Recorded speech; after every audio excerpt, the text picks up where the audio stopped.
కాంగ్రెస్ చేపట్టిన చలో సెక్రటేరియట్ ఉద్రిక్తంగా మారింది. పోలీసులకు కార్యకర్తలకు మధ్య తోపులాట జరిగింది. చలో సెక్రటేరియట్ కు అనుమతి లేదంటూ పోలీసులు షర్మిలను అరెస్టు చేసి మంగళగిరి పోలీస్ స్టేషన్ కు తరలించారు.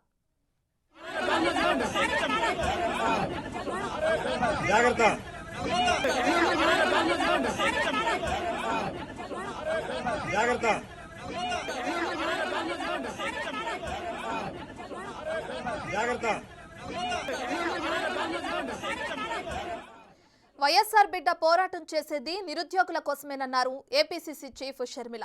సచివాలయంలో వినతి పత్రం ఇవ్వడానికి వస్తే పోలీసులు ఈడ్చి పారేశారని ఆగ్రహం వ్యక్తం చేశారు. ఈ ఘటనతో వైఎస్ఆర్ ఆత్మ క్షోభిస్తుందని, అమ్మ బాధపడుతుందన్నారు. సచివాలయంలో మంత్రులు, సీఎస్ కూడా లేరన్నారు. సీఎం జగన్ కు పాలన చేత కాదన్నారు షర్మిల. నిరుద్యోగులకు ఉద్యోగ నోటిఫికేషన్లు ఇవ్వకుండా వారి జీవితాలతో ఆటలాడుకుంటున్నారని ఆగ్రహం వ్యక్తం చేశారు.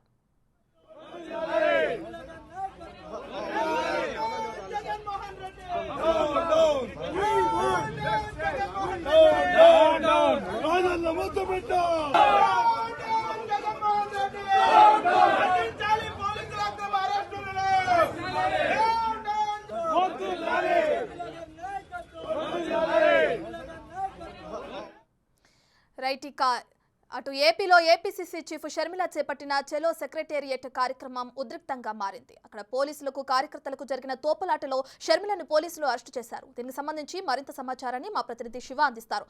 శివ, మొత్తం మీద చూసుకుంటే కనుక మెగా డిఎస్సీ కార్యక్రమంతో ప్రభుత్వం నిరుద్యోగులను మోసం చేసిందని చెప్పి కూడా ఈ రోజు చలో సెక్రటరీకి ఏపీ కాంగ్రెస్ పార్టీ పిలుపునిచ్చింది. ఈ రోజు వాళ్ళలో భాగంగానే షర్మిల విజయవాడ కాంగ్రెస్ పార్టీ వద్ద ఉదయం నుంచి కూడా ఆందోళన, నిరసనలు, ధర్నాలు, ర్యాలీలు నిర్వహించింది. ఆ తర్వాత అక్కడి నుంచి కూడా ఆమె కరకట్ట వైపు నుంచి కూడా సెక్రటరీకి వెళ్లే ప్రయత్నం చేసింది. ఈ నేపథ్యంలో ఎత్తిపోతల లిఫ్ట్ ఇరిగేషన్ సమీపంలో కూడా పోలీసులు ఆమెను అడ్డుకున్నారు. కార్యకర్తలకి, పోలీసులకి తీవ్రస్థాయిలో వాగ్వివాదం జరిగింది. ఒక దశలో షర్మిల ప్రధానికి స్వల్పం కూడా గాయాలైన పరిస్థితి కనిపించింది. తీవ్ర ఉద్రిక్తత మధ్య షర్మిలని పోలీసు వాహనంలోకి ఎక్కించి అక్కడి నుంచి అరెస్ట్ చేసి మంగళగిరి పోలీస్ స్టేషన్ తరలించారు. ఇప్పటికే మంగళగిరి పోలీస్ స్టేషన్ వద్ద కాంగ్రెస్ పార్టీ నేతలు, కార్యకర్తలు భారీ స్థాయిలో కూడా చేరుకొని పోలీసులకు వ్యతిరేకంగా నినాదాలు, ఆందోళన చేస్తున్నారు. అక్కడ కొంత ఉద్రిక్తత పరిస్థితి చోటు చేసుకుంది. అయితే మరికొద్దిసేపట్లోనే షర్మిలని అక్కడి నుంచి వ్యక్తిగత పూచీకత్తుపై విడుదల చేసి హైదరాబాద్ పంపించే ఆలోచన కూడా పోలీసులు చేస్తున్నట్లు కూడా తెలుస్తా ఉంది. రైట్ శివ, అయితే ఇప్పటికే చూసుకుంటే వైఎస్ఆర్ బిడ్డ పోరాటం చేసేది నిరుద్యోగుల కోసమే అని అటు షర్మిల కూడా అంటున్నారు. అయితే దీనికి సంబంధించి జగన్ ఏమో ఒక పక్కన జగన్ కి పాలన చేత కాదు అని కూడా వ్యాఖ్యలు చేస్తూ మనం చూస్తూనే ఉన్నాం ఈ వ్యాఖ్యలు కూడా. సో ఓవరాల్ గా దీన్ని ఎలా చూడొచ్చు అంటారు? ఉపాధ్యాయులకి, ప్రజా సంఘాలకి అన్ని రకాలుగా మోసాలకు పాల్పడుతుంది జగనన్న సర్కార్ అని చెప్పి ఆమె నిత్యం ఆరోపణలు చేస్తా ఉంది.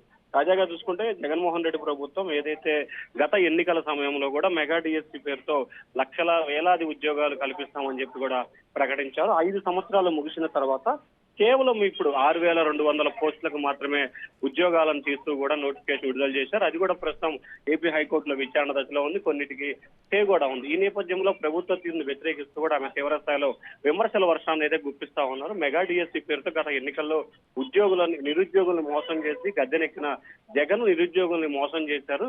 దాదాపుగా వేల సంఖ్యలో పోస్టులు ఖాళీగా ఉంటే వందల సంఖ్యలోనే నోటిఫికేషన్ ఇచ్చారు. అది కూడా న్యాయస్థానాల్లో అడ్డుకునే ప్రయత్నాలు మీరే చేస్తున్నారని చెప్పి కూడా తీవ్ర స్థాయిలో అయితే ఆమె విమర్శల వర్షాన్ని గుప్పించారు. కనీసం రాజన్న బిడ్డగా చెప్పుకుంటూ పరిపాలన చేయడం చేత కాదు, ఎక్కడా కూడా రాజశేఖర రెడ్డి ఆశయాల్ని కొనసాగించడంలో జగన్ పూర్తి స్థాయిలో విఫలమయ్యారని చెప్పి కూడా షర్మిల ఆరోపిస్తా ఉంది. Right, thank you Shiva.